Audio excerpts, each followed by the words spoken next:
Every month of June, ipinagdiriwang po natin ang National Kidney Month. Ito po ay sineselebrate upang magbigay ng kamalayan sa lahat ng tao kung paano nga po ba dapat nating pahalagahan ang kalusugan ng ating mga bato. At upang magbigay po ng impormasyon sa inyo, mga kasambahay, kung ano nga ba ang maaaring kahinatnan kung atin pong mapapabayaan ang ating mga kidneys o bato, gaya na lamang ng ating isang kasamang kasambahay. For the details, let's watch this. Ang bato o kidney ay ang organ na responsable sa paglilinis ng ating dugo. Ito rin ang nagbabalanse ng tamang dami ng asin o mga mineral na pumapasok sa ating katawan at nagpapanatili sa normal na presyon ng dugo. Kung hindi maaalagaan ng tamang ating mga bato, iba't ibang sakit ang maaaring maidulot na kalaunay mauuwi sa mas malalang kondisyon. Gaya na lamang ni Mr. Raymond Bugtong na nakararamdam ng pananakit ng tiyan at pangangalay ng bewang na maaaring may kaugnayan sa kanyang kidney o bato. Naramdaman ko po ito last year. Namamanhid nga po yung balakang. Nagpa-check up ako sa internal medicine. Pinalaboratory ako ng ultrasound. Yung pagka-ultrasound ko, nalaman meron pala akong bato sa kidney.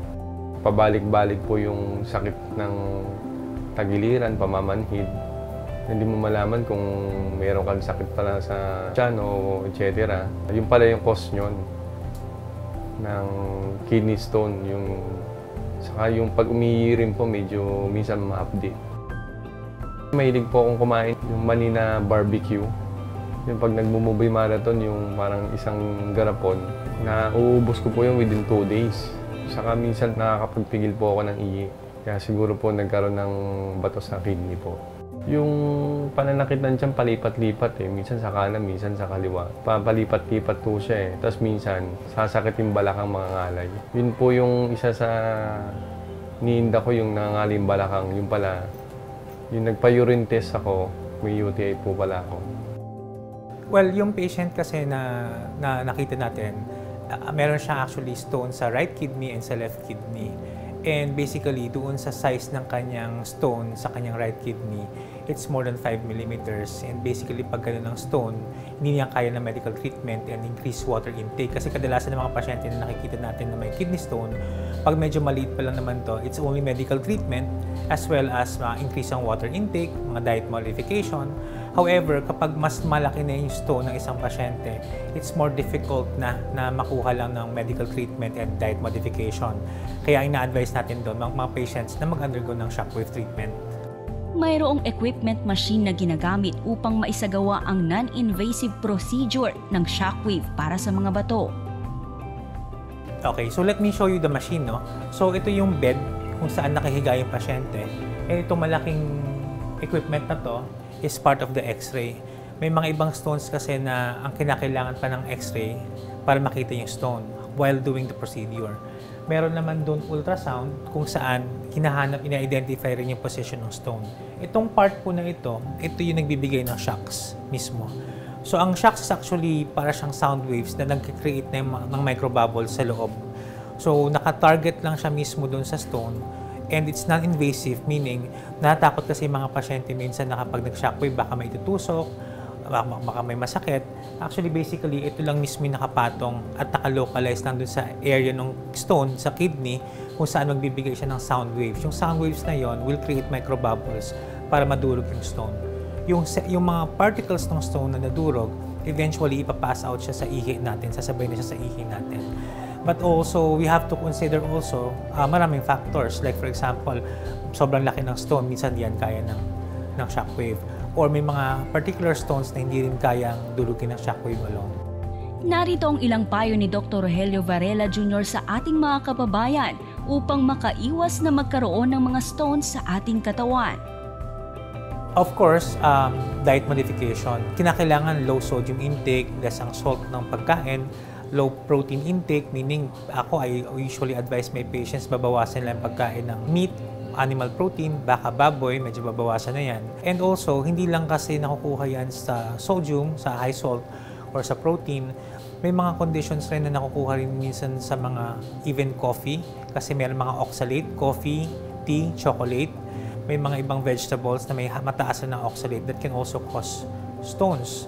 Even sa mga high ascorbic acid intake, napapansin rin namin during the pandemic, marami kasi tayong mga pasyente na sobrang mag-take ng ascorbic acid na it's beyond the daily recommended dose. Minsan sila rin mismo nagkakaroon sila ng mga kidney stones. Basically, ang pinaka-problem talaga, one, having a kidney stone is diet modification. Di ba? Yung mga dietary, high intake ka ng mga salt, high protein, minom ka ng alak, minom ka ng beer, and less ang water intake mo. And ang message of hope that we can actually offer our patients is that if you detect the stone at an early stage, meaning nakuha mo na maliit pa lang yung stone, kaya naman yun ng medical treatment eh. Ang importante lang talaga dyan is you consult your urologist, you consult your doctor para during the earlier stage na na-identify yung stone mo, makapag-treat ka na agad. Now, for patients naman na late na-detect na sobrang laki na ng stone, there are procedures that might not be, that ESWR or shockwave may not offer, but it is still minimally invasive, meaning hindi naman siya major surgery. Minsan yung may mga procedures kami na laser lang, may pinapasok sa loob, minsan tinutusok sa may pandang kidney that can actually help treat the large kidney stones.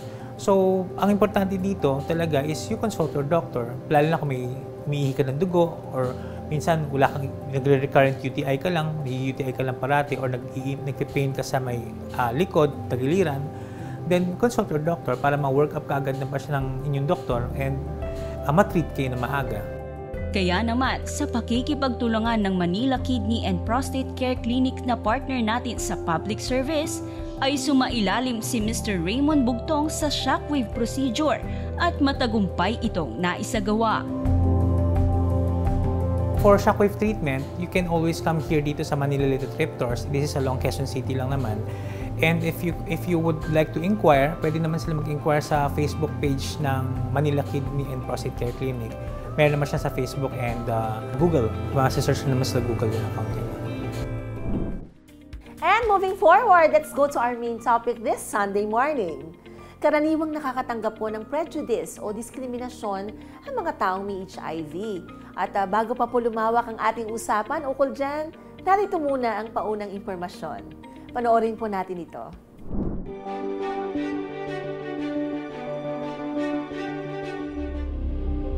Narinig niyo na ba ang salitang HIV na ang ibig sabihin ay Human Immunodeficiency Virus?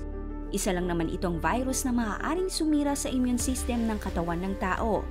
Pero saan nga ba nagmula ang HIV?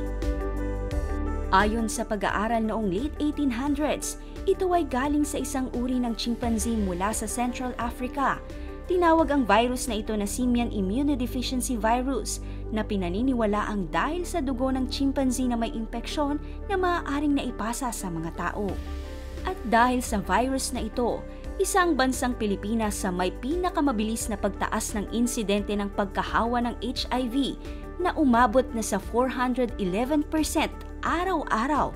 Ito ay sa pagitan ng taong 2012 at taong 2023. Ang tanong, gaano kahalaga na dapat maipalaganap sa bansa ang awareness ukol sa HIV?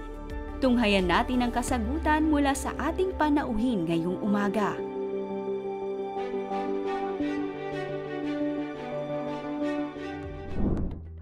At para masagot na po ang ating mga katanungan ngayong umaga ay akin ang ipapakilala sa inyong ating panauhin.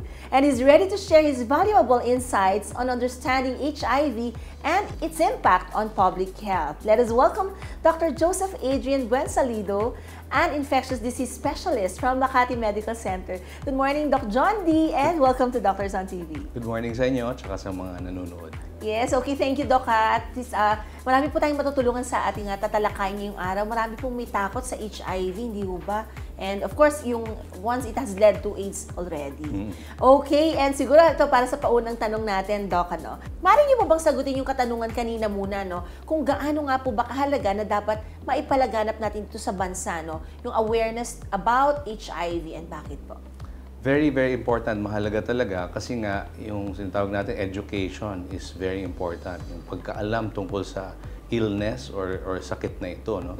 Bago nagka-COVID, may pandemic tayo. Ito yung HIV pandemic, which at present, ongoing. At importante na malaman natin kung ano ito, number one. And number two, paano ito nakukuha. At malaman natin na may gamot na ito.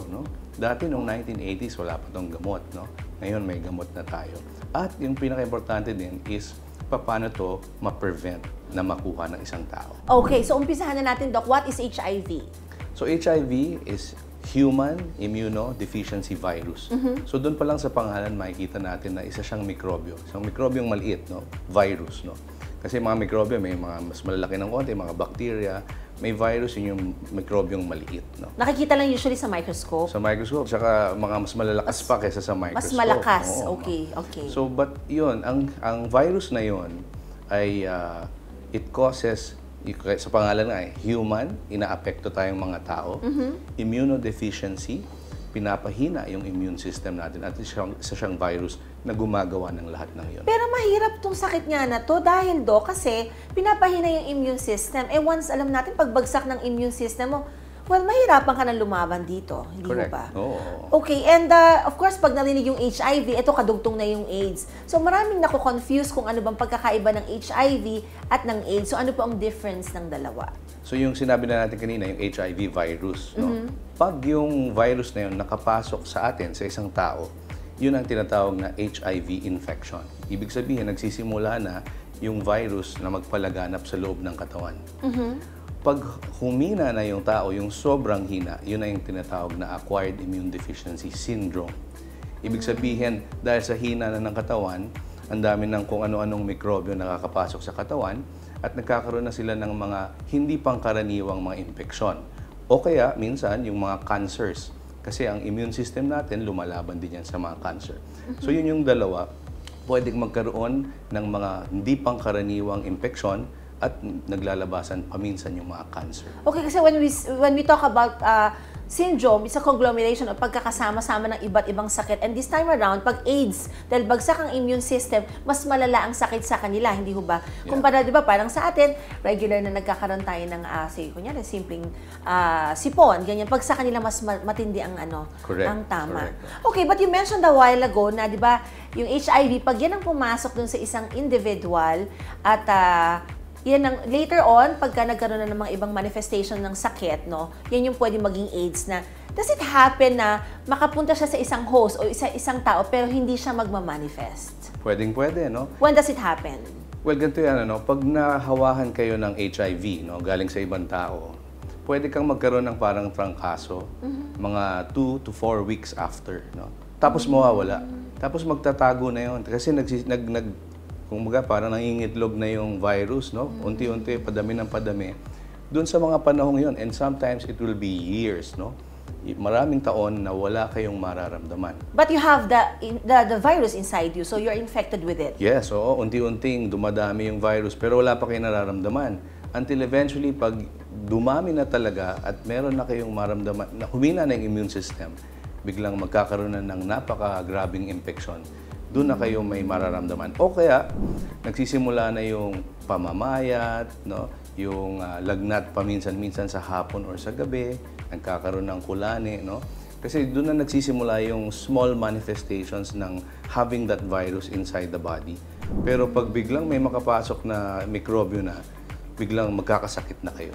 I see, but does it happen also? Is it possible na you have the virus pero na hindi na namalayan and then nahil lang siya ng walang gamot because malakas yung katawan mo?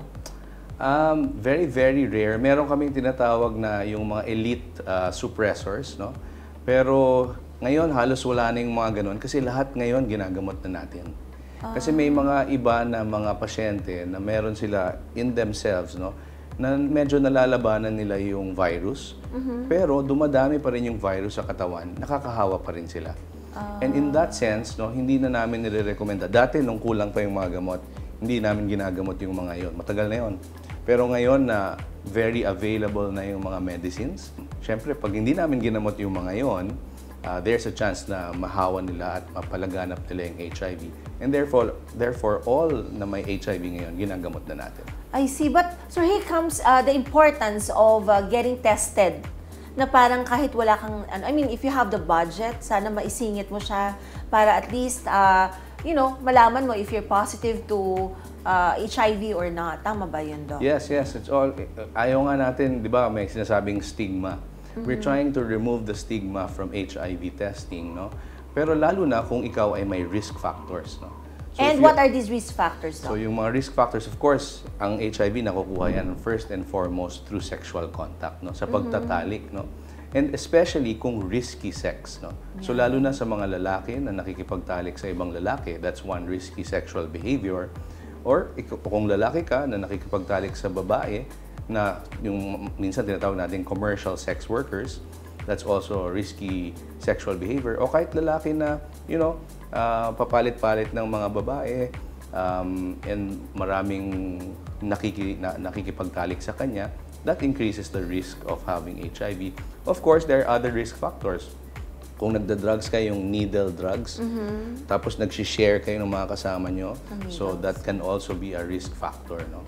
Kasi if you use the same needle which is infested with HIV, correct. You actually transfer also the virus. Pero Doc, kanina na-mention yung like sa yung di ba may mga commercial sex workers. So this has been probably the reason why in other countries ginawa nilang itong nilegalize nila. So these workers actually they get yung kanilang license, no? So nagkakaroon ng routine, and before they get to renew their license, kasama itong kanilang mga requirements, okay, na kailangan negative sa ganito, para matulungan sila ng Kasi, if I may mention, I was able to rotate po sa, sa Singapore before, and I was surprised talaga ang dami. Merong isang talaga, di ba, dito sa atin, meron like lung center, kasi before that, may lung center, heart center, and KTI, so parang specialized hospitals. Yeah. There din ganon. So, meron silang parang pang venereal infections. Okay, lahat yung mga sexually transmitted disease sa isang ospital lang, and then confined doon. So nag-rotate po yung ating mga colleagues dito doon sa Singapore, and yun po. So kasama yun sa mga requirements. So yun, and then but of course, siyempre magiging isang malaking talakayan yan dito sa Pilipinas, considering that the majority kasi dito like Christians, di ba? And maraming considerations. But anyways... So in a way, it's also positive. That, we can look at the positive. In that sense, it's very positive. In the sense na hindi sila nagtatago at talagang recognized at natututo din sila na kailangan sila magpa-test. At mas matutulungan sila. At hindi mas maikakalat. Correct. Yeah, well, sana dumating yung time na we're more open to it, okay? And then para mas mapigilan. Like sabi nyo nga, prior to COVID, ito yung isang naging pandemic. Ang COVID medyo na control na natin, di ba? Ito lang sana din. Okay. But if I may lang, no? Although we did talk about yung mga commercial sex worker, pero sa Pilipinas, at medyo worldwide yan in general, it's really the population na yung mga lalaki na nakikipagtalik sa lalaki. Yun yung majority talaga na nagkakaroon ng HIV. Sa mga sex workers, mababa lang yung percentage. Pero syempre, importanteng population pa rin yun. Yeah, and of course, being faithful and loyal to your partners, okay? So we do not encourage having multiple partners, okay? And, okay, so that's for the sexual transmission. Yes. How about the other mode of transmission? Like, kamusta yung ating mga health workers who are dealing with needles every day? I remember when I was kasi medtech po ang pre-med ko, if I may mention. And, syempre, hindi mo minsan napiprick, syempre natatakot ka talaga. But good thing, of course, the hospital naman would really, extend extra care sa mga medical professionals, okay? Yeah. And, they get to give like free mga HIV testing kasi medyo mahal din before. I just don't know kung malaki na yung difference this time. Ngayon, our HIV medicines are actually free, no? And then the good news is, yun nga, sa totoo lang, maraming na needle prick sa hospital nga. Of course, there are others naman hindi needle prick, nagkakaroon ng risky sexual behavior. The good news is meron na tayong post-exposure prophylaxis. Ito yung tinatawag na gamot na binibigay pag na-expose kayo sa HIV. And usually may window period. Kailangan mabigyan kayo ng gamot within 72 hours. And that's applicable also kung may possibility of sexual mode of transmission. Yes, so whether needle or sexual intercourse, no?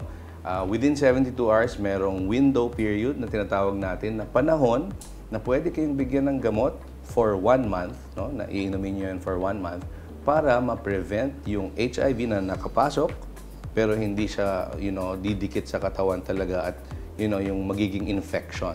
I see, but that's great news, no? But it should have been, it must be delivered, it must be given sa pasyente, must be administered within that 72-hour critical period of time. Oh. Okay, and that's for 1 month. Yes. Okay, so dito papasok yung kailangan talaga nagkukonsulta tayo sa mga doktor natin, Yes, di ba? correct. Okay, and apart from that, Doc, no, okay, so how common is that, kasi iba natatakot, ayoko magpa-donate ng blood. Do alam natin, chinecheck nun, but is it still common na pwede kang may malusutan, may makakuha ng HIV through blood transfusion? Hindi na, no? Dati nung 80s and probably early 90s, hindi tinetest yung blood because of the AIDS epidemic, no? Doon nagsimula na. Siyempre, inaral yun, tiningnan kung saan ba nanggagaling. At nakita nila na may small percentage na nanggagaling sa blood transfusion dati. And since then, all the blood banks around the world, no, especially yung mga, in the Philippines, even including us, no, nagsiscreen na tayo ng blood na donated blood, no. Hindi lang HIV, pati hepatitis B, hepatitis C, syphilis, no. So it's very safe now because of the lessons dati. Ngayon natuto na tayo. And for many years now, talagang safe na talaga yung And we expect more growth from yung education dito about HIV as, years pass by. Okay, and ito siguro, can you enlighten the viewers? I'm sure maraming natatakot dito na parang, is HIV transmissible via kissing? Hindi, maraming myths, no? Yung pag sinabing myths, hindi totoo, no? So, kissing, hindi nakakahawa. How about kahit merong source? Kasi di ba, which is very unlikely. Very unlikely. Pero kasi, if you have to remember na yung HIV kasi, sa dugo yan. Or sa mga intimate, yung mga likido sa katawan na very intimate, no? So, sa saliva, hindi masyado. Pero kung kunwari may sugat ka, na talagang may dugo, and then yung partner mo may sugat din na may dugo, open wound, you have to Have yourself checked. You have to make sure that you exert precautions na mag-iingat. Huwag na lang muna, Huwag diba? muna. Pero in general, no, sa tears, sa sipon, sa laway, no, touching, no, pagkain, sharing of food, hindi naman nakakahawa yan. Sa toilet, di ba dati merong in the years gone by, no, para may mga akala nila na nakukuha sa mga public toilet. Yeah. Hindi totoo. Sabi nila pag nag-flush tapos sinalsi ka ng water, may mga ganyang mga myths eh. Ano ba may mga naalala niyo mga myths about HIV, Doc, if you may just share? Actually, yun na yun. Yun yung mga myths, no? But in general, tatandaan lang natin na talaga it should be blood to blood or yung intimate mga secretions or liquido ng katawan. No? Okay.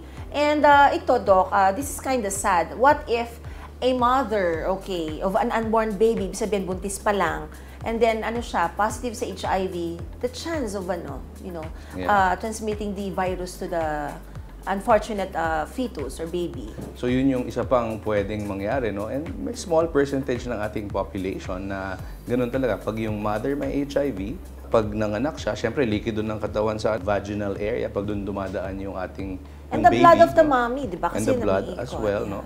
So pwede siyang ma-transmit, no?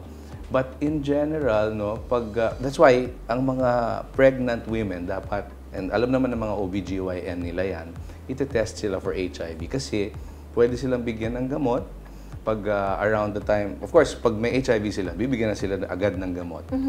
So that makontrol yung kanilang HIV, mabawasan, kasi kaya natin yun yung ating gamot ngayon, kaya nang pabagsakin yung number ng HIV sa dugo ng mother at nababawasan yung chance na may transmitted Pero sa Doc, bata. binibigay yung gamot during the time of pregnancy? Yes. So, is it safe dun sa baby? Walang nakukuhang mga teratogenic effects naman sa baby? Diba may mga gamot kasi nakakasama, mga kasambahay sa mga baby pag ininom ng magulang. Kaya hindi pwedeng pagbuntis kung ano-ano iniinom. Kailangan guided ng mga doktor. Yun po yung ibig sabihin ng teratogenicity. So, since the 80s, ang dami na kasi nating alam, no?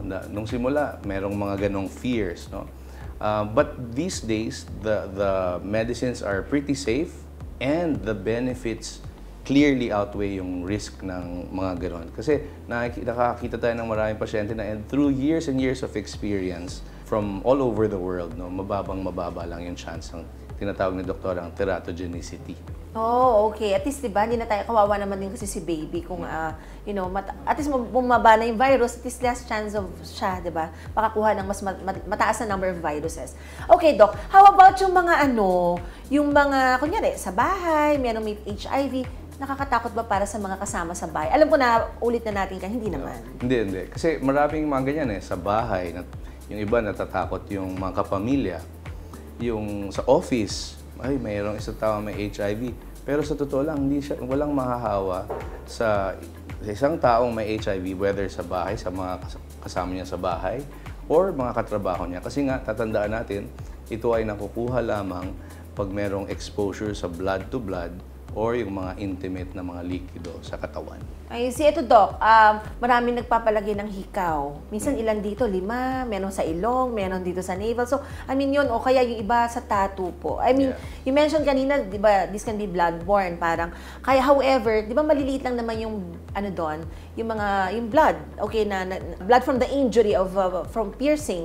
Okay, so is it still possible to get that through these methods? It's possible, pero paano natin kumbaga, mape-prevent yan, no? Kasi syempre, yung iba gusto talaga magpatattoo, tapos culturally talagang mga bata at mga teenagers nagpapalagay na nga. But yung pinaka-importante dyan is kailangan doon tayo magpapalagay doon sa trusted na talagang nililinis nila, sinesterilize nila yung kanilang mga gamit. Yeah, and nowadays, talagang dapat disposable. Correct. Dapat makikita mo na binuksan sa'yo bagong bukas. Okay? Correct. Yun, importante yun. Kailangan natin bantayan ang ating kalusugan, and that includes yung mga practices that we engage ourselves into. Okay, eto Doc, no? Sabi, is it safe for two people living with HIV to engage in unprotected sex exclusively with each other? Well, may HIV na sila pareho, so wala na silang chances na, yung risk of getting HIV from the other, wala na yun, no? But, syempre pwede pa rin siyang makakuha ng mga ibang mga sakit, no? And that's why we highlight pa din yung importansya ng exclusivity, no? Let's not engage in risky behavior kasi kahit, di ba, may HIV na nga silang dalawa, pero kung yung isa, may ibang sexually transmitted infections such as gonorrhea, chlamydia, or anything else, no? Pwede pa rin niyang ma-transfer yun.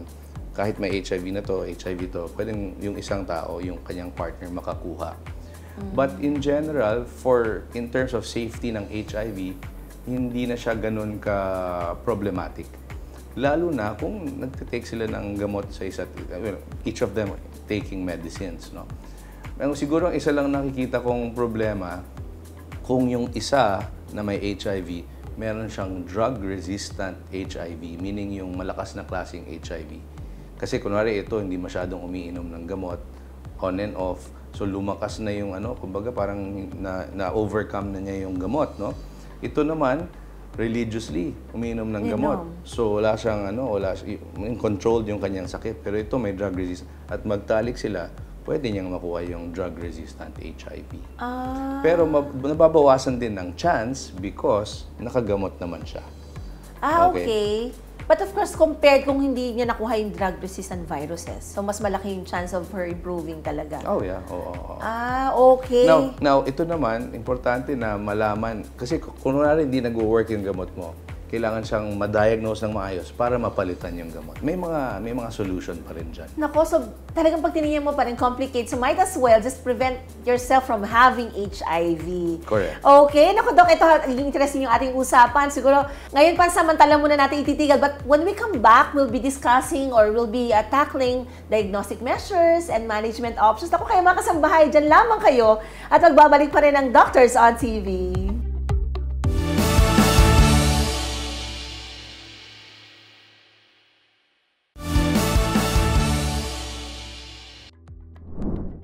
Welcome back mga kasangbahay! Naku, at bago po tayo magpatuloy sa ating talakayan, we'd like to invite you to follow and subscribe to our social media accounts. Please like and follow our Facebook page at www.facebook.com/doctorsontv and like and subscribe to our YouTube channel. Just type www.youtube.com/@UNTV News and Rescue. Naku, maaari niyo pong balik-balikan mga kasambayang ating mga episodes dito sa Doctors on TV. Sa aming Facebook page po yan at YouTube channel. Kaya after liking and subscribing, pakishare nyo na din po sa inyong mga friends and family. Ako, dahil napakahalaga po ng pagkakaroon ng awareness, lalo na nga po tungkol ito sa ating kalusugan.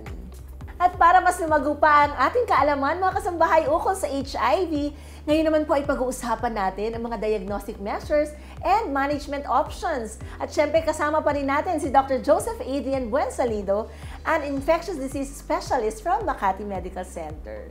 Ayan, okay, so Doc John D, no? Okay, so paano ba natin nadadiagnose yung HIV? Ano yung mga nire-request nyo usually? So, kailangan talaga ng blood test, no? That's the only way. Hindi pwedeng sa simptomas lang. Imposible. Yung mga simptomas ng HIV, iba-iba eh. Tsaka very, very varied. Ang dami kung ano-ano. Pero ang blood test, yun ang magsasabi kung meron kang HIV or wala. But does it happen sometimes, or is it possible to happen na nag-negative doon pero may gantong presentation and then you would request for another for a retest and then positive naman pala? Yeah, meron ding yung kanina pinag-usapan natin yung window period, no? Pag nahawakan kayo ng HIV, merong panahon 'yan. At depende sa test, no? Marami tayong test eh. Yung mga mas lumang test like na antibody test, usually kailangan mga around 3 months. After mong mahawakan, negative ka pa, and then at 3 months, or sometimes earlier, no? Pero para safe, 3 months. 3 months. Doon ka para at least medyo mas makahinga ka na ng kaunti.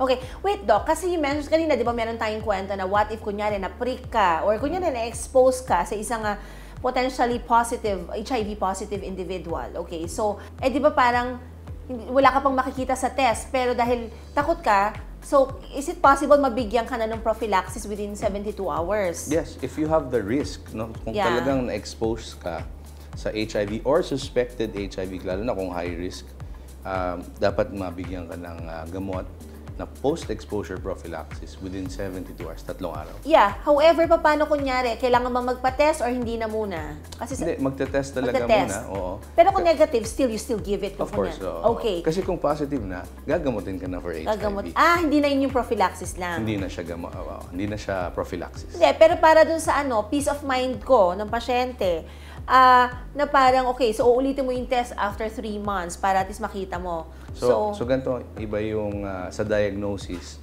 tsaka pag na-expose kayo sa HIV. I see. So pag na-expose kayo, bibigyan kayo ng yung antiviral within 72 hours. May mga tests sa simula, baseline tests. Of course, syempre, test din kayo for other sexually transmitted infections.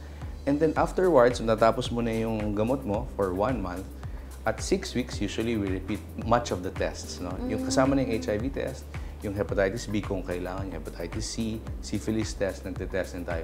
And the last one is at 4 months or 6 months, depending on the test. No? Kasi like sa Makati Med, for example, yung test natin, top of the line. So usually we use at the test at 4 months as the final test para malaman at ma-reassure ka hindi ka nagka-HIV. At least makakahinga ka na ng maluwag. Okay. Pero ganun din, no? Sa totoo lang, sa aking experience, sa lahat ng nabigyan ko ng post-exposure prophylaxis, wala pa akong nagko-convert as long as nabigyan siya within 72 hours. Oh, okay. So talaga dapat magpakita kayo, magpunta. Okay, magpa-consulta right away. Okay. And so it seems, Doc, na you have like a good support system for HIV possible cases, okay, dito sa Makati Med. Yes, of course. Actually, ang tinatawag natin sa ating hospital, we are the first private hospital to have yung first treatment hub for HIV sa Pilipinas. Kasi dati puro government, no? But Makati Med was the first to have the first private treatment hub sa Galing Pilipinas. Talaga ng Makati Med. Kudos to Makati Med. Okay, and ito Doc, di ba yung iba, okay, so siguro yung mga ibang syempre mga drug users, okay, mga gumagamit ng injectables, no? So, do you know like may mga cases na nagpo-prophylaxis sila, just alam nila na there's really a possibility of contaminating or of getting contaminated with HIV? Or seldom? What do you mean? Parang no, kasi di ba kunyari, alam nila na they are of high risk of contracting the infection, ang HIV infection. So simultaneous na rin sila ng prophylaxis. Yung gamot kasi, you cannot get it over the counter. You really have to get it sa hospitals. At hindi lahat din ng hospital meron, no? So that's impossible. Oo. So unless talagang may nagawa silang, talagang genius way of, these people can really be very talented. Yeah. Pero iniisip ko lang kasi, Doc, parang, syempre, I don't think baka yun ang magiging concern nila kasi kung hindi nga nila issue yung parang, yung nilalagay nilang risk sa health nila, di ba, being IV drug users. Yeah. Okay. Anyway, so eto Doc John D, no? So ano yung mga procedures naman that usually mga healthcare providers po subject themselves into to prevent having or contracting the infection? Well, sa atin, meron tayong mga universal precautions and standard precautions, no? Actually, nagresulta din to because of the HIV epidemic, eh. Mula noon, talagang we consider lahat, no? Tinuturo to sa lahat ng healthcare workers, no? Na we consider, we really need to make sure that we protect ourselves when we see patients, no? And we consider mga likido ng katawan ng tao na although, infectious. you know, we consider it as infectious, although, kunwari, kahit normal itong pasyente mo, gagawin mo pa rin yung usual. Yung sinasabi sa laboratory, treat all samples as infectious unless proven otherwise. So, ganun din sa pag-alaga ng pasyente. Kung alam mong you will be touching yung mga likido ng katawan, tinuturuan na lahat tayo na mag-wear ng gloves, no?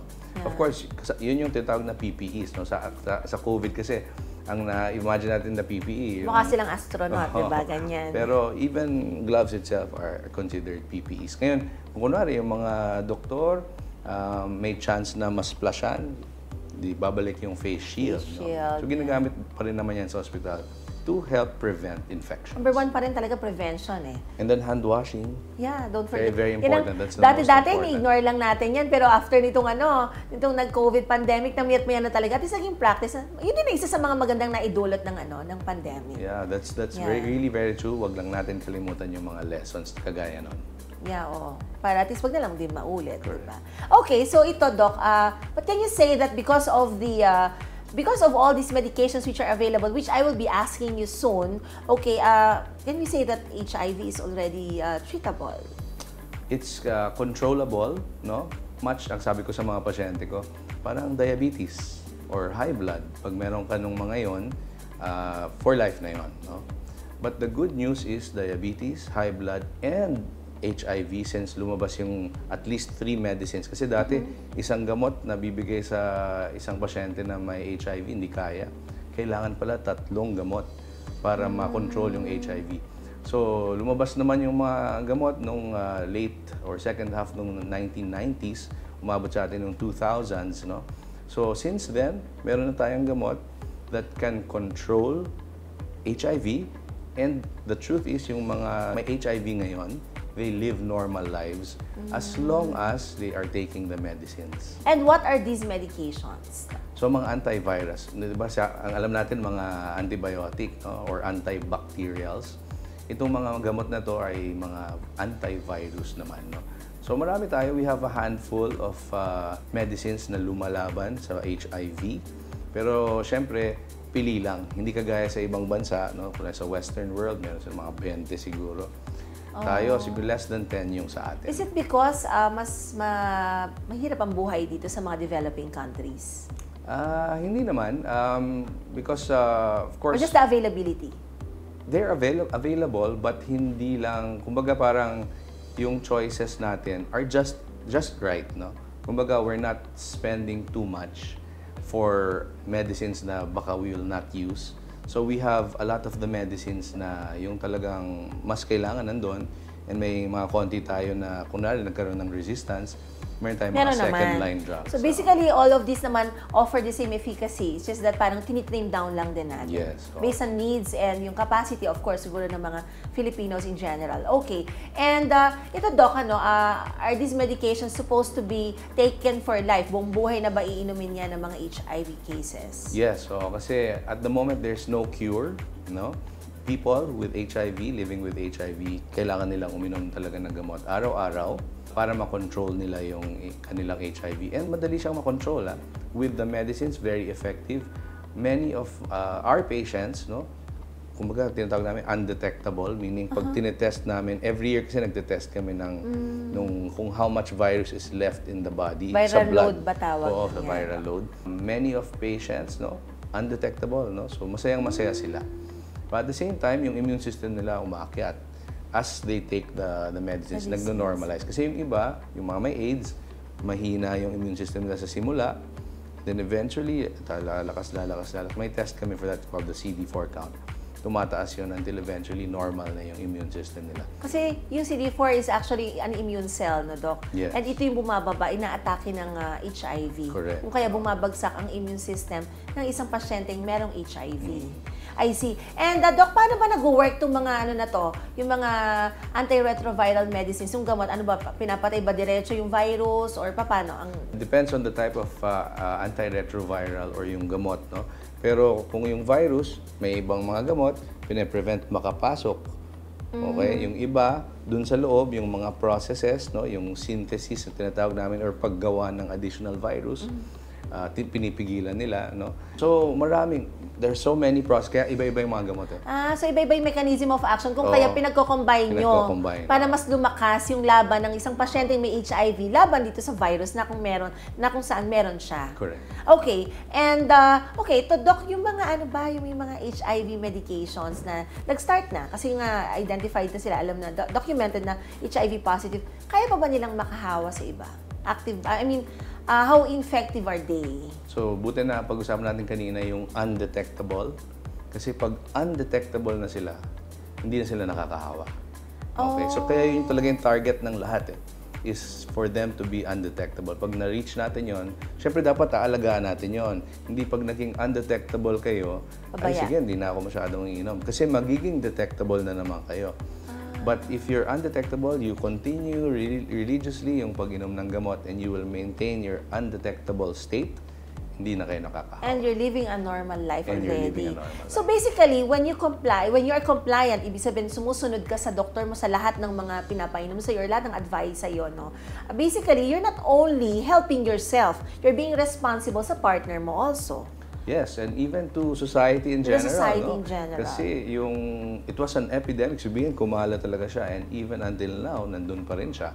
Di ba, ang COVID na natalo natin. Pero ang HIV nandyan pa rin. It's your duty to yourself, to your partner, your family, and to the rest of the population. Oh, that's nice. And ito, Doc, last, kasi sinabi ko na kanina maganda yung, ano ba yung mga preventive measures, by the way, that you can share sa ating mga viewers? Of course, avoidance of risky sexual behavior, number one, no? If you're going to engage, no, syempre, protective yung tinatawag kong barrier protection, kasama na dun yung condoms, no? Of course, if you talagang na-expose kayo, tandaan nyo na merong gamot na within 72 hours na dapat mabigay sa inyo para hindi kayo magkaroon ng HIV, yung tinatawag na post-exposure prophylaxis. And in fact, most recently, meron tayong tinatawag na pre-exposure prophylaxis, yung mga may partner na may HIV, tas yung pasyente walang HIV, pero syempre nagmamahalan sila, pwede silang bigyan, they now have an option to take pre-exposure prophylaxis, uminom ng gamot para hindi sila mahawaan ng That's partner just nila. prior to the sexual contact. May dalawang possibilities. One is you will take it when you will have sex. And the other one is you will take it every day. Because Kasi kayo yung mag-partner. At saka hindi mo sure kung kailan magkakaroon ng contact, something like that. Okay. So mag-ready anytime Yeah. para protected ka. Okay, naku, thank you very much. What you have shared is really comprehensive, Doc. And baka meron kayong final words para sa ating mga viewers and baka may gusto din po kayong batiyan ng mga family or friends. Yeah, so just to everyone watching, no, it's very important that you listen to these shows, no? Kasi nga, sinabi ni Doktora kanina, yung education will really help.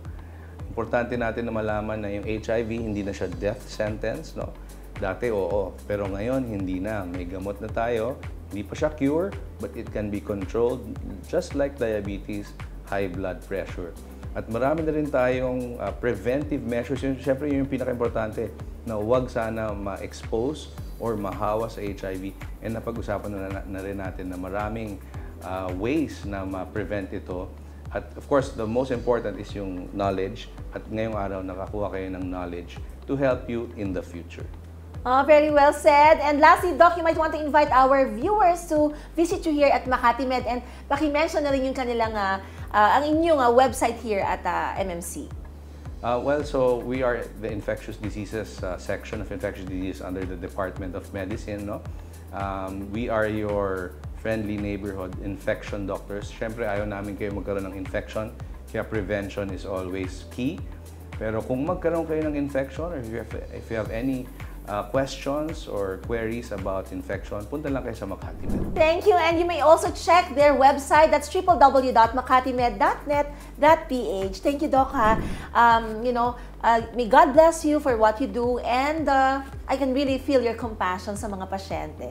Thank you once again, Dr. Joseph Adrian Buensalido, an infectious disease specialist from Makati Medical Center. We hope mga kasambahin, marami po kayong natutunan sa mga naging paliwanag ng ating panauhin na si Dr. Joseph Adrian Buensalido. Ito po ay paulit-ulit namin ipinapaalala na ang mga tinatalakay natin dito sa ating programa ay magsilbing guide sa inyo to embrace a healthy lifestyle. It's important to prioritize your health over a busy schedule, so give yourself proactive care and make your health a top priority. Remember, taking care of yourself is always worth it. And with that, para po sa iba pang mga tips o impormasyon, mga kasambahay, ibabahagi namin yan sa pagbabalik po ng Doctors on TV.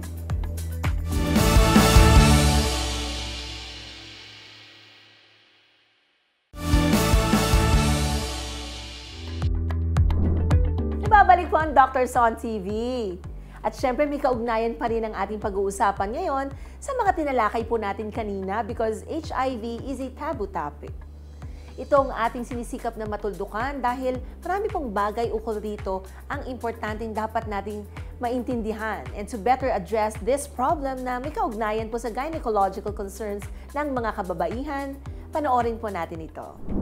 We all know, isa sa mga repercussion or implication of unsafe sex ay ang pagkakaroon ng HIV infection, lalo na sa mga kababaihan na nagpa-practice ng unprotected sex o nagkakaroon ng multiple partners. At ngayong umaga, ibabahagi namin sa inyo ang mga detalye ng pagkakaroon ng HIV ng mga kababaihan.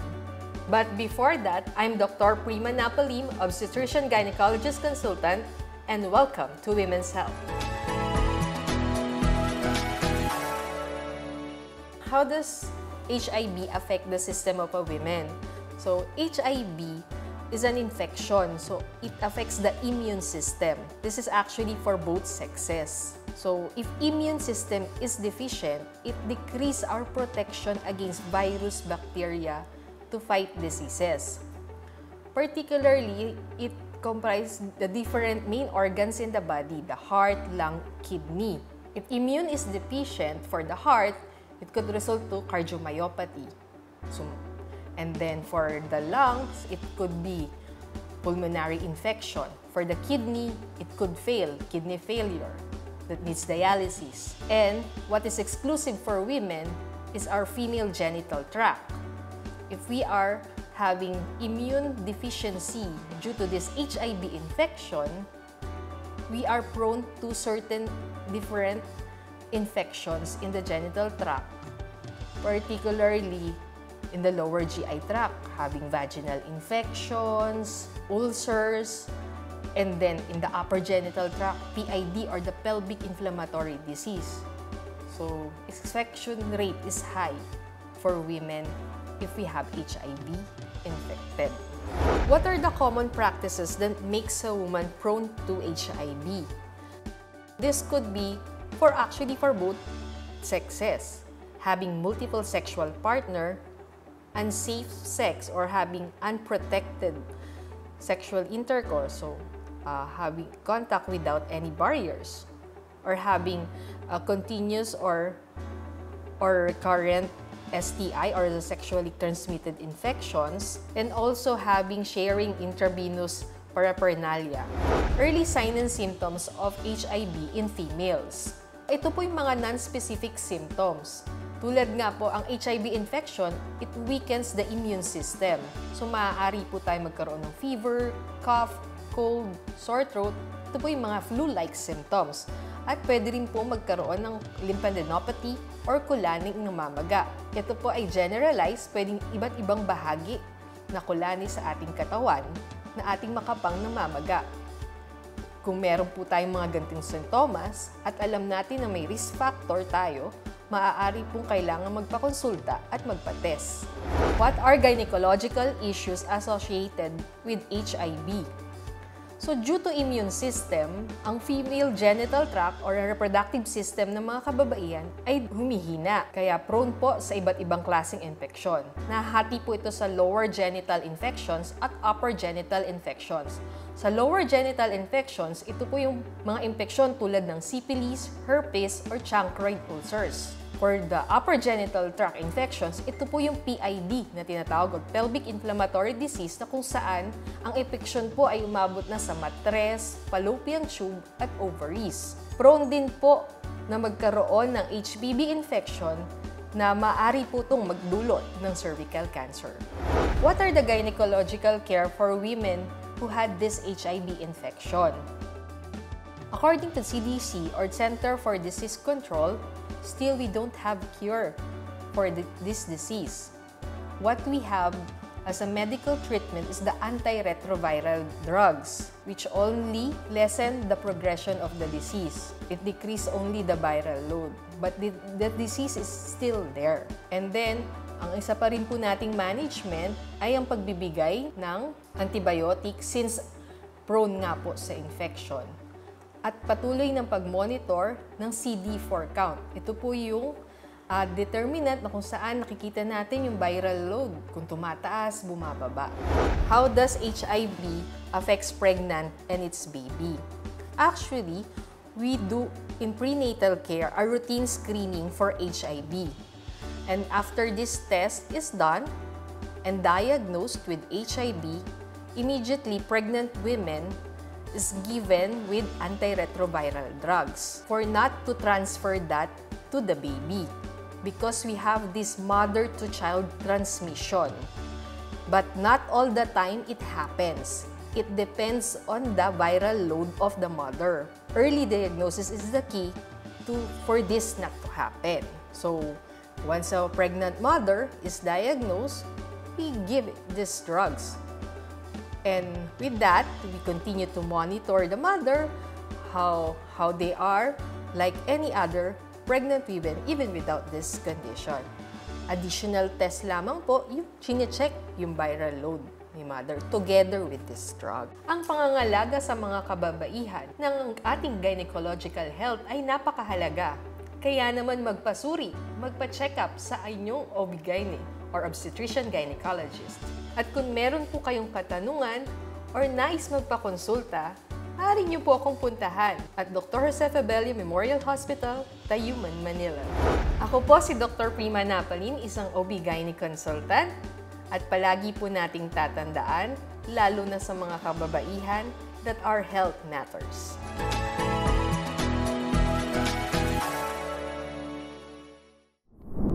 Napakahalaga po talagang nagkakaroon tayo ng awareness ukol dito lalo na sa mga kababaihan because early prevention is key to avoiding complications. Samantala dako naman tayo sa kung paano maiiwasan ng isang ina maihawa ang sakit na HIV mula sa kanya papunta sa kanyang baby. Panoorin po natin ang Baby Talk.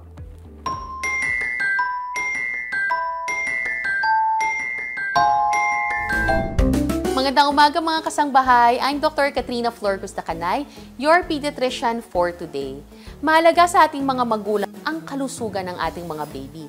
Kaya dapat maging matalino tayo sa mga sakit na pwedeng maihawa sa kanila.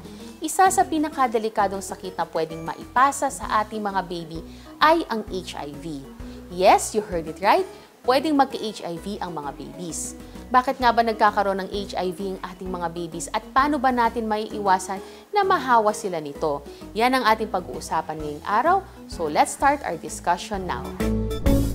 Ang bata ay maaaring makakuha ng HIV infection habang siya ay pinagbubuntis ng nanay, sa panganganak, at sa breastfeeding.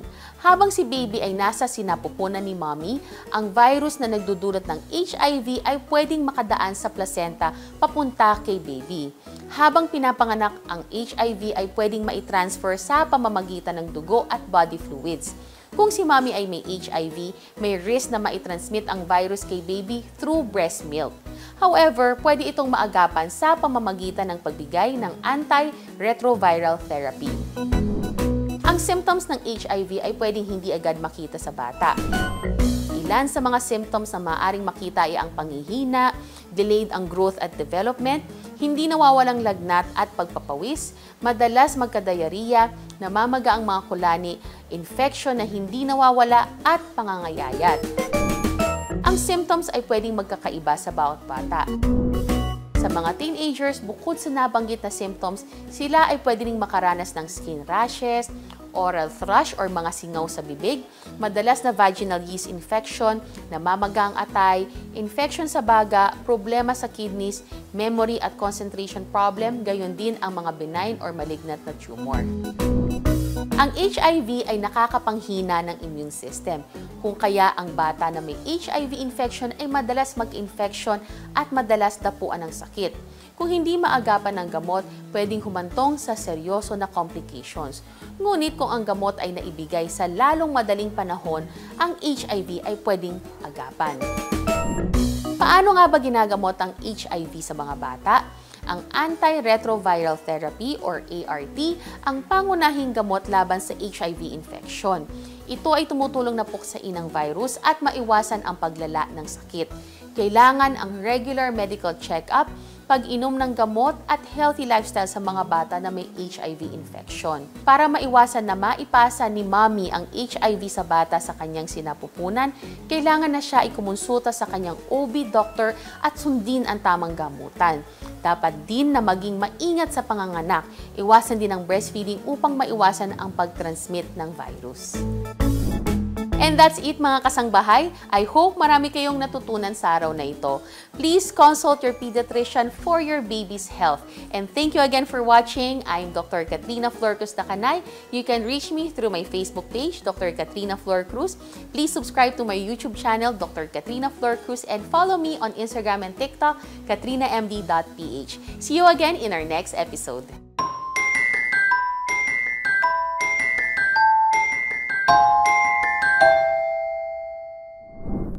And with that, mga kasambahay, we conclude our today's enlightening episode.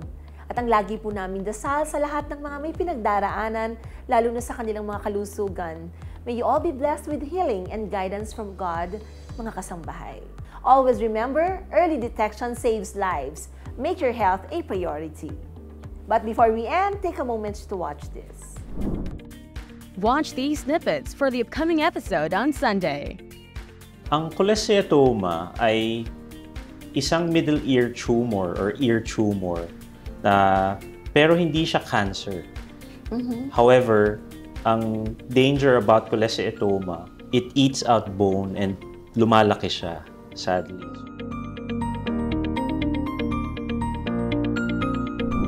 At yan po mga kasambahay ang aabangan natin sa susunod na linggo. And as we conclude today's episode, we want to express our heartfelt gratitude to all our viewers for their steadfast support.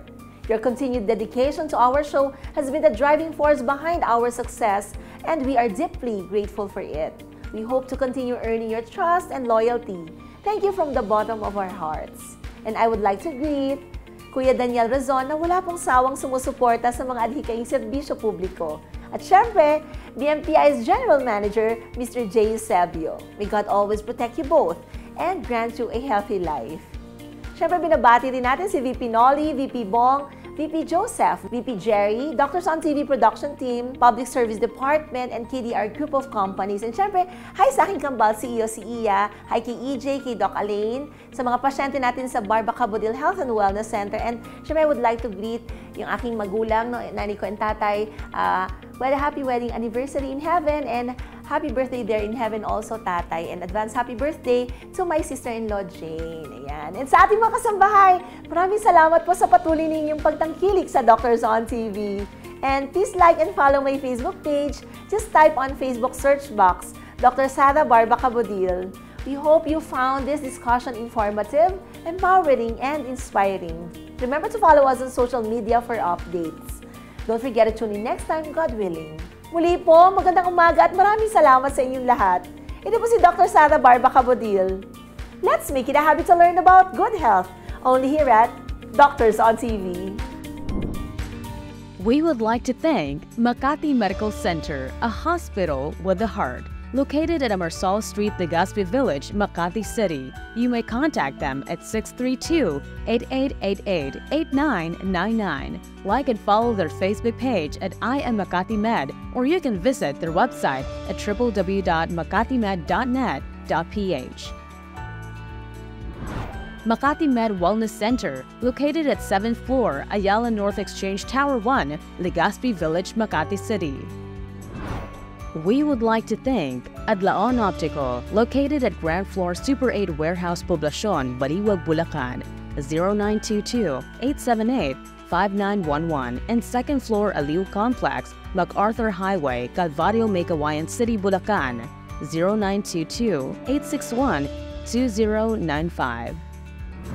Lindison Gas Corporation, located at 179 National Road, Landayan, San Pedro, Laguna, 4023. For inquiries, you may contact them at 02-8824-0867 or 02-824-9360, or you can email them at lgsalesco@gmail.com. Clinica Figura, located at Entrata Building, Philinvest, Alabang. You may contact them at 0917-317-7272. Barba Cabodil Health and Wellness Center, located at Unit 1531, Centurion Medical Makati, Century City, Makati. You may contact them at 0917-317-7272 for appointments and other inquiries about your health and wellness needs. Dr. Sara Barba Cabodil would like to express her gratitude to Medical Depot, healthy num-num food. Really do.